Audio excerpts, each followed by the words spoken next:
आणि आता आपण पाहूया गावाकडच्या बातम्या। व्हॅलेंटाईन डे म्हणून प्रेमाचा दिवस जगभर साजरा केला जातोय, परंतु बजरंग दल आणि विश्व हिंदू परिषदेकडून या व्हॅलेंटाईन डेला विरोध केला जातोय। बुलढाणा जिल्ह्यातल्या खामगाव शहरात बजरंग दलाच्या कार्यकर्त्यांनी ग्रीटिंग्सची होळी करत व्हॅलेंटाईन डेला असलेला विरोध दाखवून दिलेला आहे।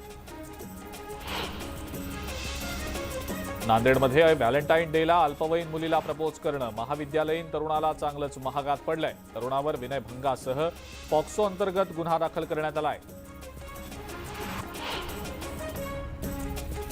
व्हॅलेंटाईन डेच्या निमित्तानं पुण्यातल्या विवाह नोंदणी कार्यालयात एकाच दिवशी तब्बल 46 जोडपी विवाहबद्ध झाली आहेत। प्रेमाच्या दिवशीच लग्नगाठ बांधली गेल्यानं ही जोडपी भलतीच खुश दिसत होती।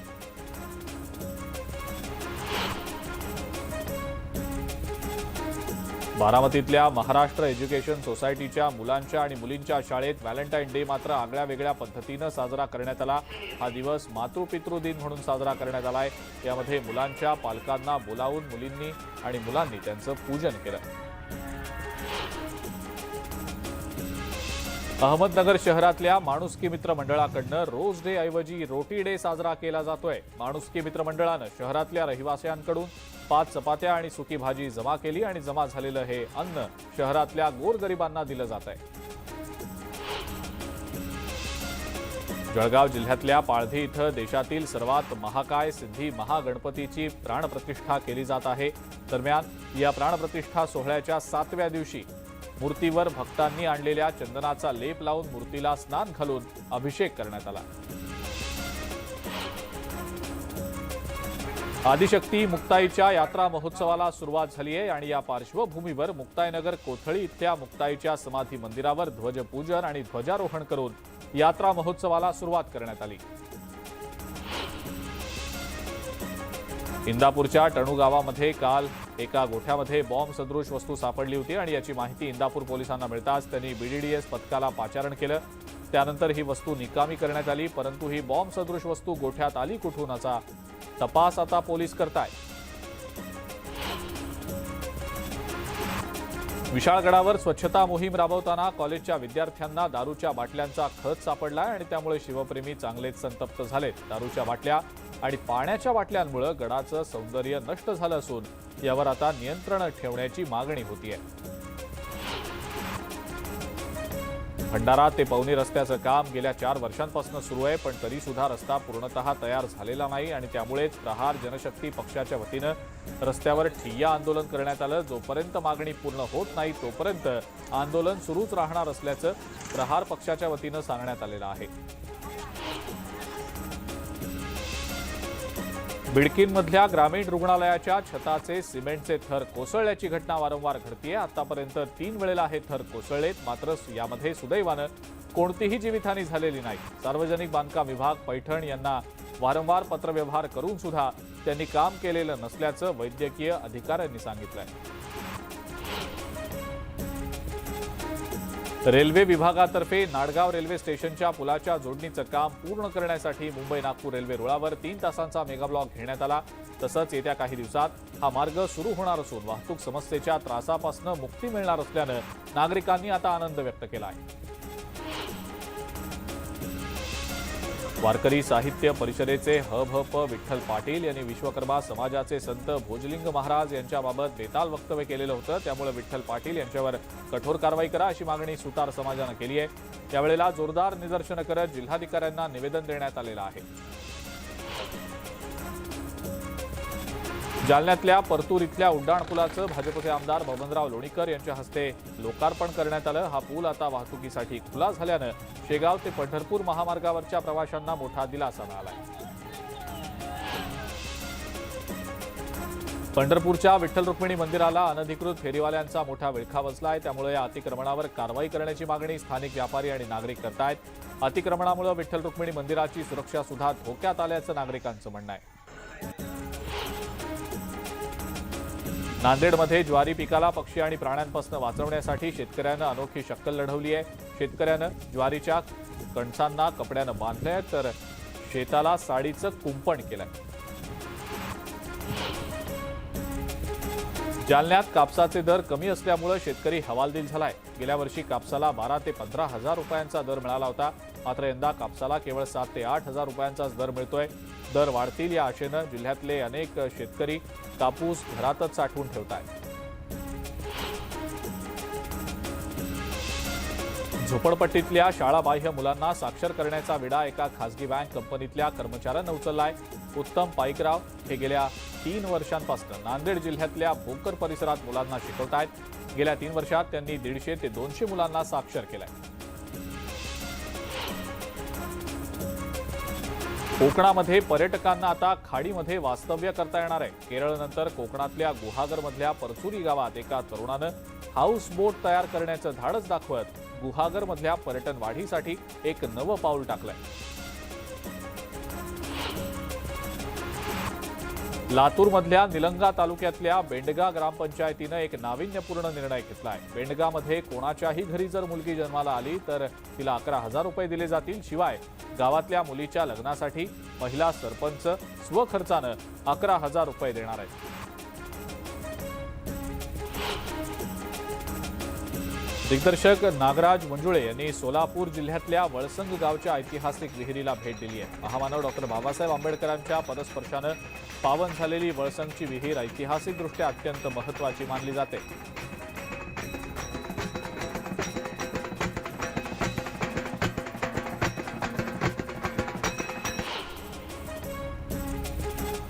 उस्मानाबादमध्ये दररोज हजारो रुग्णांचा वावर असलेल्या शासकीय वैद्यकीय महाविद्यालय इमारत असो किंवा शासकीय रुग्णालयामधील अग्निसुरक्षा असो, या सगळ्या दृष्टीनं आता महत्त्वाचा मुद्दा म्हणजे अग्निसुरक्षा यंत्र एक्सपायर झालेलं आहे। गेल्या वर्षी रिफिल केलेली तारीख संपून गेली आहे, तरी देखील रुग्णालय प्रशासन याकडे दुर्लक्ष करत असल्याचा आरोप होतोय।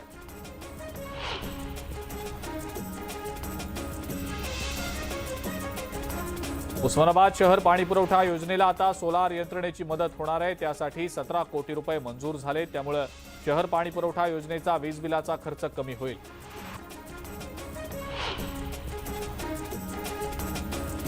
देहू गावात प्रवेश करताना भव्य महाप्रवेशद्वार लाखो रुपये खर्च करून उभं केलं गेलेलं आहे। या महाप्रवेशद्वारावर वारकरी संप्रदायाची पताका फडकतीये, परंतु आता या पताकाची दुरावस्था झाल्याचं दिसतंय। वारकरी संप्रदायाच्या या पताकाकडे दुर्लक्ष होत असल्यानं वारकरी भक्त नाराजी व्यक्त करतायत। व्हॅलेंटाईन डेला नांदेडमध्ये गुलाबाच्या फुलांना मागणी वाढली आहे। गुलाबाच्या एका फुलाला 100 रुपयांचा दर मिळतोय, त्यामुळे शेतकरी आणि व्यापारी खुशीत आहेत। मनमाडसह नाशिक जिल्ह्यातील ग्रामीण भागात सध्या मोकाट जनावरांचा प्रश्न गंभीर बनत चाललाय।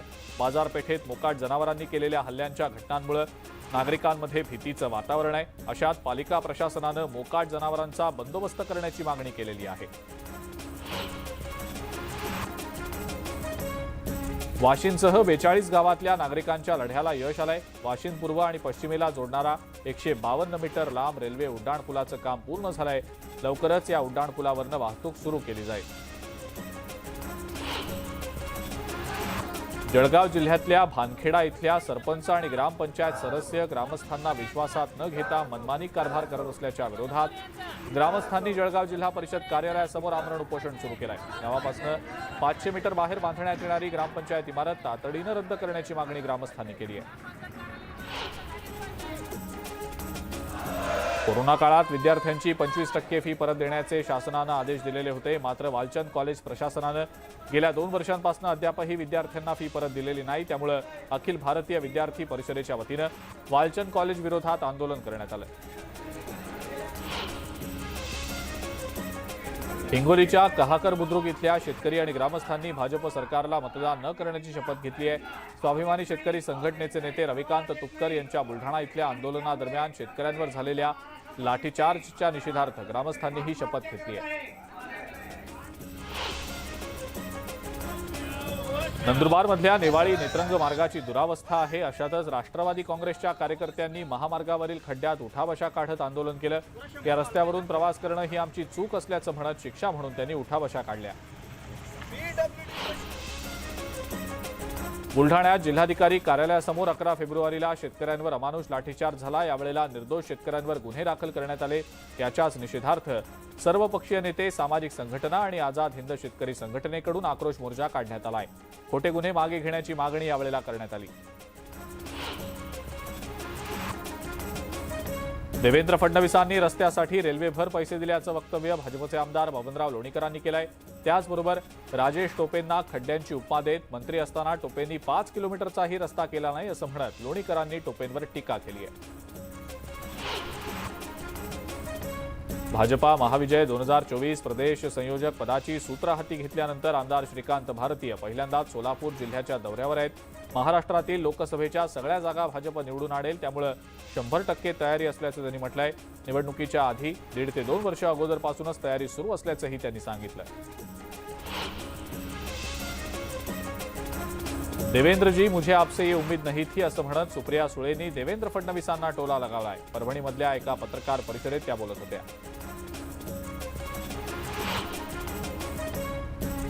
सोलापूर सिव्हिल हॉस्पिटलमध्ये निवासी डॉक्टरनं आत्महत्या केली आहे। निवासी डॉक्टरांच्या वसतिगृहात इंजेक्शनचा डोस घेऊन डॉक्टरनं आत्महत्या केल्यानं खळबळ माजली आहे।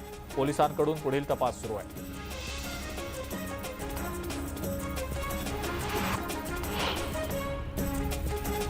हॉर्न वाजवल्यामुळे पुण्यातल्या एसबी रोड दयानंद इरकल यांनी तरुणीचा विनयभंग केला। तसंच गाडीत बसलेल्या संध्या माने इरकल यांनी तरुणीला हाताने आणि चपलेनं मारहाण केली। तसंच तरुणीच्या घरात घुसून बलात्काराची धमकी दिली। या प्रकरणी 25 वर्षीय तरुणीनं चतुशृंगी पोलीस ठाण्यात फिर्याद दिली आहे। कोर्टानं आरोपींना 1 दिवसाची पोलीस कोठडी सुनावली आहे।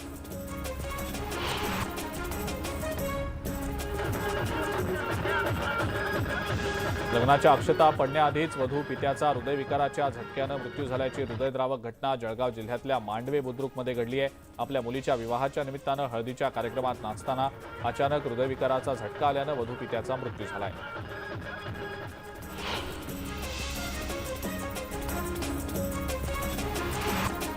नेस्ले कंपनीचा माल म्हणून गोव्यातली अवैध दारू गोव्याहून नाशिकला नेली जात होती। कराडमधल्या मालखेड गावच्या हद्दीत राज्य उत्पादन शुल्क विभागानं कारवाई केली आहे। या कारवाईत 60 लाखांच्या विदेशी मद्यासह मुद्देमाल जप्त करण्यात आलाय।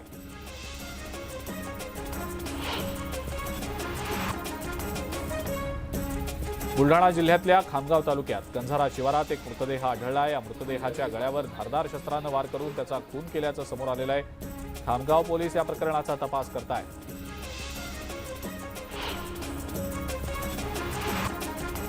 बुलढाणा जिल्ह्यातल्या संत गजानन महाराजांचं दर्शन घेऊन परतत असणाऱ्या दुचाकीला 4 चाकी वाहनानं धडक दिली आहे। या अपघातामध्ये एकाचा मृत्यू झालाय तर दुसरा किरकोळ जखमी झालाय।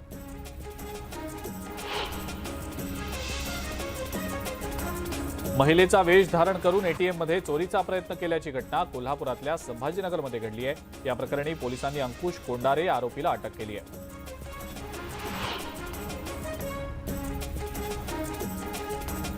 जळगावमधल्या नशिराबादमध्ये भागवत कथेचं आयोजन करण्यात आलं। कार्यक्रमाच्या निमित्तानं श्रीरामपेठ चौकातनं भव्य मिरवणूकही काढण्यात आली आहे।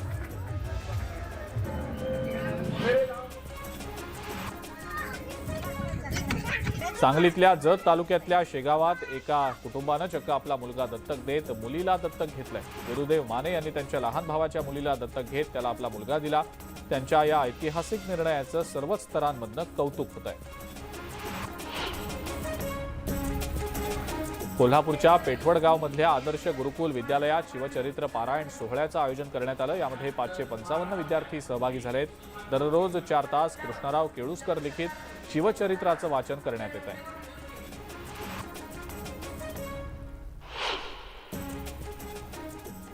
ओकाया ईव्हीनं सुरक्षित आणि water resistant e scooter fast F3 launch केली आहे। 125 किलोमीटरची रेंज असलेल्या या स्कूटरची किंमत 99,999 इतकी आहे।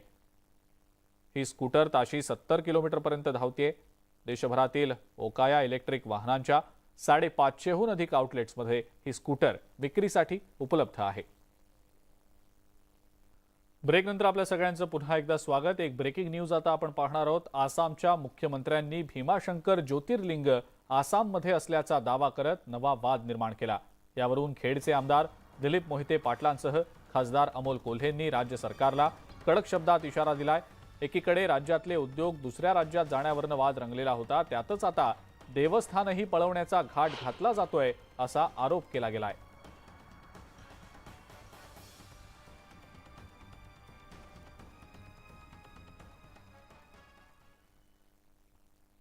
आणि या सगळ्या महत्त्वाच्या घडामोडींसोबतच गावाकडच्या बातम्यांमध्ये आता वेळ झाली इथंच थांबण्याची। ताज्या बातम्या आणि अपडेट्ससाठी बघत राहा फक्त न्यूज 18 लोकमत।